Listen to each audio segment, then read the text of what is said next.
and welcome back everybody. It's me, all the new YouTuber Simon Pokhrel, all the way from Viratnagar, and today we are going to talk about the Cruise of Oak Island, a TV reality show which is organized by History TV 18 and त्यसपछि यसको first episode चाहिँ January 5, 2014 मा lunch गरेको थियो हैन. Let's go for the Cruise of Oak Island. And guys, side मा हामी photo हेर्न सक्छौं the curse of Oak Island को हैन. एन्ड मलाई चाहिँ सबसे इन्ट्रेस्टिङ फ्याक्ट यसको के लागेको भन्दाखेरि दिस ओभरअल इन्टायर 2014 to 2020 को सम्मको जुन जर्नी छ यिनीहरुको हैन, लेटेस्ट एपिसोड सम्मको हैन. हैन यत्रो एक्सपेक्टेसनहरु भयो, त्यहाँनेरि निकै ठुलठुलो डिगिङ अपहरु पनि गर्नु पर्यो, टनल्सहरुलाई खोज्नु पर्यो, यता त्यता लट्स अफ इन्भेस्टमेन्ट्सहरु लाग्यो नि हैन. यो इन्भेस्टमेन्टहरु चाहिँ दुईजना ब्रदर्सहरुले गराएको छ क्या. देयर नेम छ लेगिना ब्रदर रिक एन्ड मार्टी भन्नेले हैन. ओभरअल फन्डिङहरु गराएको छ क्या. यानी कति धनी होला क्या, लेट्स गेस दैट हैन. एउटा पुरै आइल्यान्डको 50% अफ द आइल्यान्ड किन्नु अनि त्यसपछि त्यहाँनेरि खन्ने काम गर्नु, त्यो पनि 2014 देखि 2020 6 वर्षसम्म हैन. त्यो पनि एकचोटि सो हेरौँ हैन. सोमा दामी छ, थाहा हुन्छ आफूलाई उनीहरु कतिसम्म प्यासनेट रहेछ फाउन्डिङको बारेमा. अनि द मेन फ्याक्ट इज हैन, उनीहरु दुईजना आर्कियोलोजिस्टहरु हैन क्या. त्यसैले जुन भ्युअर्सहरुलाई हेर्दाखेरि त्यो सबसे बेस्ट फ्याक्ट लाग्छ. एन्ड अर्को कुरा के छ भन्दाखेरि यो ओभरअल एपिसोडहरु चाहिँ न त नेटफ्लिक्समा भेट्नुहुन्छ न कहीँ भेट्नुहुन्छ एक्सेप्ट हिस्ट्री टिभी 18 मा. हिस्ट्री टिभी 18 ले चाहिँ यसलाई कस्तो गरेछ भन्दाखेरि उनीहरुको अफिसियल वेबसाइटमा हालेको छ, जहाँबाट तपाईले स्ट्रिमिङ प्याक किन्न सक्नुहुन्छ. 1 महिना या समथिङ कतिको छ हैन. तपाईले स्ट्रिमिङ प्याक किन्नुहुन्छ हैन. लिंक इन द डिस्क्रिप्सन पनि दिम्ला हैन. तर कपिराइट हान्यो भने डरै छ हैन. जस्तै यहाँ साइडमा हामी हेर्न सक्छौं हैन, हिस्ट्री टिभी 18 ले कति लिन्छ प्याकको रेटहरु भनेर हैन. अनि त्यो छ. अनि नभए तपाईले युट्युबबाट पनि लिन सक्नुहुन्छ हैन. फोटो छ यहाँनेरि हैन. हामीले युट्युबमाबाट कसरी लिने भनेर the curse of Oak Island भनेर अफिसियल च्यानल छ, त्यहाँनेरि जाने ड्याङ भिडियो किन्दै हेर्ने हैन. सस्तो छ, 0.33 or 0.39 something dollar per video छ हैन. नभए डाइरेक्ट एक महिनाको प्याकै किन्दिने हैन. र यदि तपाईसँग नेट टिभी छ भनेदेखि तपाईले नेट टिभीबाट पनि हेर्न पाउनुहुन्छ हैन. नेट टिभीमा हिस्ट्री टिभीमा जाने हैन, ड्याङ हेर्दिने. त्यो पनि छैन भनेदेखि नेपालीहरुको अफिसियल आइडिया टोरेन्ट जाने हैन.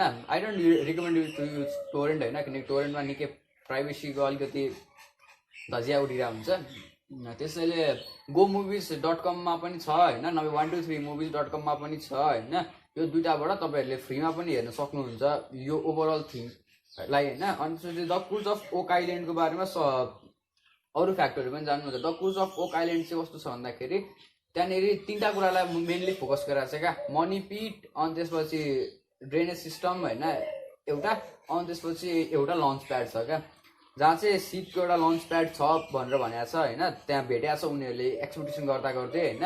अनि उनीहरुले कस्तो छ भने एक ठाउँमा चाहिँ मनी पिट छ, जहाँ चाहिँ 100 मिटर गहिरोमा पैसा छ, जुन पैसा चाहिँ उनीहरुले खोजिरहेको छ हैन, कहाँनेरि छ भनेर. अनि यो चाहिँ कस्तो छ भन्दाखेरि यसमा चाहिँ लगभग 17 सिजन छ, 113 या 114 एपिसोड छ जम्मा. यो सिजन 7 एपिसोड 23 सम्म गरेर हैन. अनि यिनीहरुको चाहिँ के छ भन्दाखेरि यो ट्रेजर्स चाहिँ तपाईको कस्तो छ भन्दाखेरि 224 इयर्स ओल्ड, 224 वर्ष पुरानो एउटा खजाना उनीहरुले खोजिरहेको छ हैन. यहाँ फोटोहरु छ साइडमा हैन. मैले फोटो प्ले गरिदिरहेको हुन्छु बेला बेलामा, हेर्दै गर्नु. एन्ड लेट मी हैन, स्क्रिप्ट त मैले सबै मोबाइलमै राखेको हुन्छु मेरो स्क्रिप्ट हैन. अब let's live a digital life भनेर भनिसकेपछि त्यही हुन्छ. अनि यसको चाहिँ कस्तो छ भन्दाखेरि नेट टिभीबाट हेर्न मिल्यो. अनि यो चाहिँ कस्तो छ, दुईटा ब्रदर्सले गरेको छ.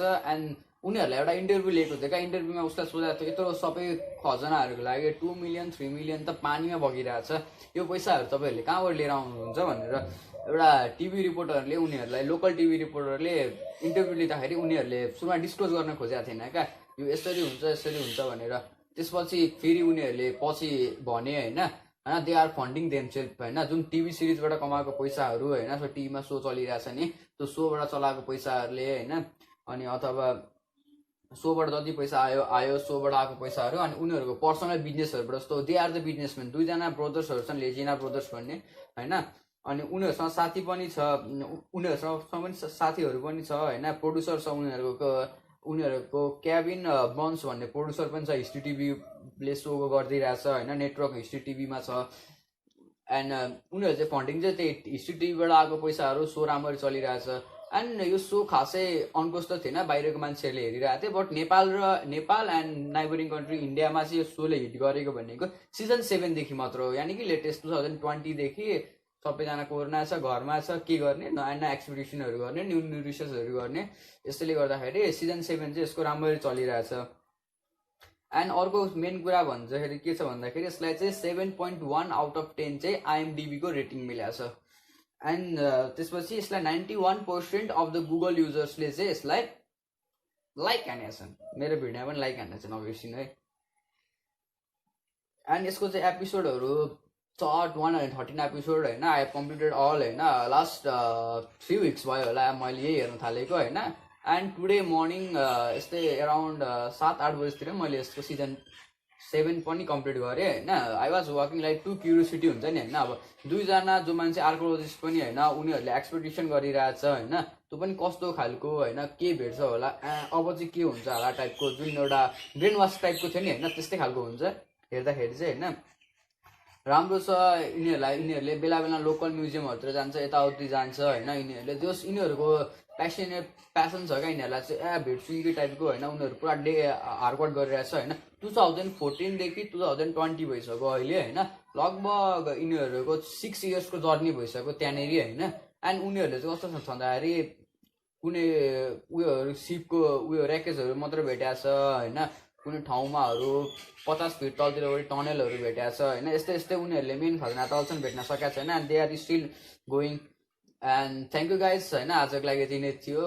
And this video was not initial video होइन, मैले त्यो सुट गर्छु भनेर सोचेको थिइनँ। And today morning I got my new camera होइन, मैले इकोनको S9R अर्डर गरेको थिएँ अनलाइन भनौँ न, अब नेपालको अनलाइन चलेकोबाट बुझिहाल्नु होला होइन। त्यहाँबाट मैले इकोनको S9R अर्डर गर्दाखेरि चाहिँ कस्तो थियो भन्दाखेरि एउटा भिडियो चेक गरौँ न टाइपको पनि एउटा फिलिङ्स आएको थियो क्या मलाई। एन्ड द्याट्स वाइ यो भिडियो चाहिँ मैले ऱ्यान्डमली सुट गरेँ हो होइन, ल क्यामेरा चेक गरौँ यही भिडियोबाट, किनकि मलाई बाहिर जाने सोच लागिरहेको थियो। एकजना इन्डियन युट्युबरले मलाई बोलाइरहेको थियो उसको कमर्सियल सुट गरिदिनको लागि होइन, मेरो एउटा इन्ट्रो सुट गरिदियो भनेर, बट म पानी परिरहेको थियो, त्यसैले मैले आज घरै बसेर न्यू क्यामेरालाई चेकअप गरेँ होइन। And guys thank you for watching this video होइन, जय Nepal, keep like subscribe and share है।